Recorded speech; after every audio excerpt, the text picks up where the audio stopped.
এবার নোয়াখালী থেকে যোগ দিচ্ছেন সহকর্মী আবু নাসের মঞ্জু। মঞ্জু, নোয়াখালীতে কি পরিস্থিতি, মানুষের কোনো অভিযোগ আছে কিনা এই ধরনের? নোয়াখালীতে ঈদের পরে প্রথম কর্মদিবস থেকেই আসলে এই যে পাসপোর্ট অফিসে বিড়ম্বনা বিপর্যয় দেখা দিয়েছে, সার্ভার কাজ করছে না। সেই সাথে এখানে যে সার্ভারের সিস্টেমটাই পুরোটা আসলে কেন্দ্রীয় ভিত্তিক, কেন্দ্র থেকে অর্থাৎ ঢাকা থেকে নিয়ন্ত্রণ করা হয়। এখানে কোনো প্রযুক্তিগত দক্ষ কেউ নেই যে যারা এটি সারাতে পারবেন।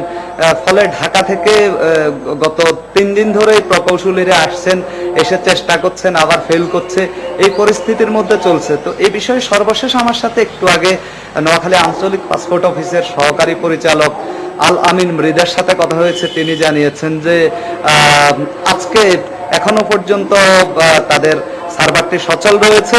তবে আশঙ্কার বিষয় হচ্ছে গতকালকেও প্রায় আধা ঘন্টা সচল ছিল, এর পরেই আবার বিকল হয়ে যায়।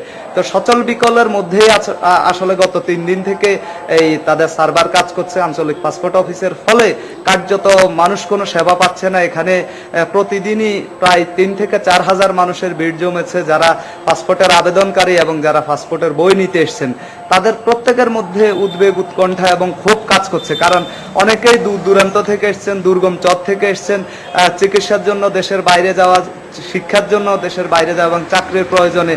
ফলে তাদের ভিসার মেয়াদ শেষ হয়ে যাওয়ার বিষয়ে নানা রকম সমস্যার মধ্যে পড়তে হচ্ছে। এবং যেমনটি চট্টগ্রাম এবং ঢাকা থেকে বলা হয়েছে, প্রত্যেকের মধ্যে ক্ষোভের মূল কারণটা হচ্ছে যে এই জাতীয় একটি অতি গুরুত্বপূর্ণ বিষয়, জনগুরুত্বপূর্ণ বিষয়টি কেন স্থানীয়ভাবে সারানো যাবে না, কেন্দ্রভিত্তিক কেন হবে, এবং এখানেও আসলে ব্যাকআপের কোনো ব্যবস্থা নেই।